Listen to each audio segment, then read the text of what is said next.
உலகெங்கும் உள்ள ஜெயா டிவி நேயர்களுக்கு காலை வணக்கம். நம்ம இப்போ பார்த்துக்கிட்டு இருக்கிறது பாரம்பரிய வைத்தியம். பாரம்பரிய வைத்தியத்தில் துடைவலி ஏன் வருது? அதிகமாக படி ஏறுறதால, அதிகமாக மலை ஏறுறதால. இப்போ யாருமே சைக்கிள்லாம் ஓட்டுறது கிடையாது. புதுசாக சைக்கிள் ஓட்டினாங்கன்னா தொடையெல்லாம் வலிக்கும்.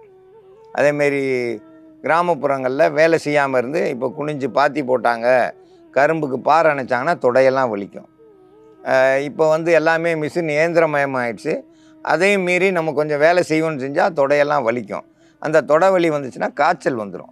அதை சரி செய்கிறதுக்கான மருந்து தயாரிக்கும் முறையில் எருமை தயிர், பொன்னாவரை, ஜாதிக்காய், அன்னாச்சி பூ, கிராம்பு இதெல்லாம் கூட்டு கலவையாக செஞ்சு இப்போ நம்ம மருந்தாக தயாரிக்க போகிறோம். தொடை வலி, தொடையில் மேலே வலிக்கும், அடிப்பக்கமும் வலிக்கும், வீக்கமாக வீங்கியிருக்கும். வயல்வெளியில் வேலை செய்கிறவங்களுக்கு மட்டும் இல்லை, இப்போ விளையாட்டு துறையில் இருக்கிறவங்களுக்கு பார்த்தீங்கன்னாக்கா, அந்த long jump, high jump, football விளையாடுறவங்க, கிரிக்கெட் விளையாடுறவங்க, சின்ன பசங்க புதுசாக சைக்கிள் ஓட்டி பழகுறேன் அப்படின்னு சொல்லிட்டு, அப்புறம் சிப்பிங் தம்புறவங்க, அந்த மாதிரி விளையாட்டுத்துறையில் இருக்கிறவங்க முதல்ல விளையாடுறப்போ ரொம்ப நேரம் விளையாண்டுக்கிட்டு இருந்தாங்கனாலும் அவங்களுக்கு நம்ம தொடையில் இருக்கிற அந்த சதைகள் சதைப்பற்று அதிகம் இருக்கிறது, தசை இருக்கிறது தொடைப்பகுதி தான்.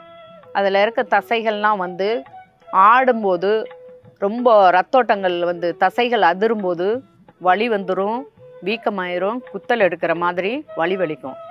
அந்த வலியை போக்குறதுக்கான மருந்து தயாரிக்கும் முறையை பற்றி பார்க்கலாம். இந்த பொன்னாவரை எப்படி பார்க்குறதுனாக்கா, மஞ்சள் பூ இருக்கும், இதுவும் சமூலமும் நம்ம மருத்துவத்துக்கு பயன்படும். பொன்னாவரை அப்படின்றது இந்த காய் சின்ன காயாக இருக்கும். இதுலேயே பெருசாக இருக்கும் காய். இதே மாதிரி இருக்கிறது சொடலை ஆவரை அப்படின்னு சொல்லுவாங்க. ஆனால் பார்த்துக்கிறதுக்கு காய் சிறுசாகவும் சின்ன மஞ்சள் பூவாகவும் இருந்திருந்தால் தான் பொன்னாவரை அப்படின்னு சொல்லி நாம் இதில் உள்ள வாசம் நல்ல ஒரு வாசமாக இருக்கும். இதை நல்லா ஒரு இதை எடுத்து வச்சு கொஞ்சமாக அரைச்சி விட்டுருக்கோம், தண்ணி விட்டு அரைச்சி வச்சுருக்கிறோம்.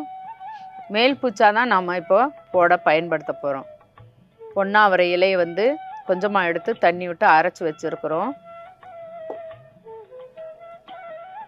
அந்த நரம்பு அதிர்வுகள், தசை பிடிப்பு மாதிரி, தசை குதித்து விளையாண்டதில் ரத்த உறைதல் அந்த மாதிரி உறைஞ்சி போயிருக்கும், வீக்கமாக இருக்கும், எரிச்சலாக இருக்கும். நரம்புகள் சில பேருக்கு சுருண்ட மாதிரி இருக்கும், தடிமனாக வீங்கிக்கு இருக்கும். அந்த வீக்கத்தை வலியெல்லாம் சரி பண்ணுறதுக்கு ஜாதிக்காயை பொடி கூட சேர்த்துக்கலாம். நாம் பெரிய ஸ்பூனுனா ஒரு 1/4 ஸ்பூன் அளவுக்கு கூட சேர்த்துக்கலாம். கிராம்பும் வலியை போக்கக்கூடியது, நரம்பை சமநிலைக்கு கொண்டு வரக்கூடியது. அன்னாச்சி பூ ஒரு பூ இந்த அளவுக்கு எடுத்துக்கிட்டால் போதுமானது. இது ரெண்டும் அரைச்சி எடுத்து வச்ச கலவை கொஞ்சமாக சேர்த்துக்கலாம். இதுவும் வலி, வீக்கம் எல்லாமே சரி பண்ணக்கூடியது. ஒரு 1/4 ஸ்பூன் அளவுக்கு கூட எடுத்துக்கலாம்.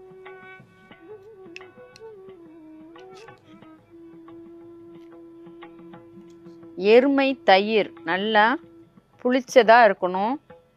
நம்ம எந்த அளவுக்கு வலி இருக்கோ அந்த அளவுக்கு வரைக்கும் போடுறதுக்கு ஏற்ற மாதிரி தயிரை, நல்லா கெட்டிமாக இருக்கிற புளிச்ச தயிரை, எருமை தயிரை கூட சேர்த்துக்கிறணும்.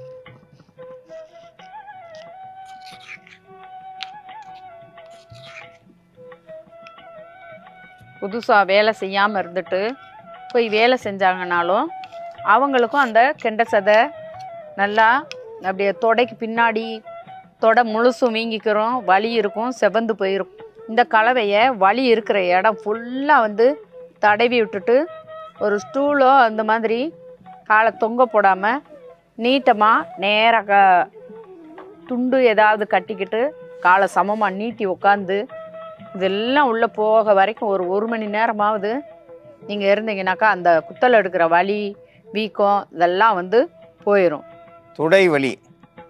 தொடை வலிக்குதுனாலே அந்த காய்ச்சல் வந்துடும், உடம்பெல்லாம் நடுங்க ஆரம்பிச்சிடும், கால்லாம் நடுங்க ஆரம்பிச்சிடும்.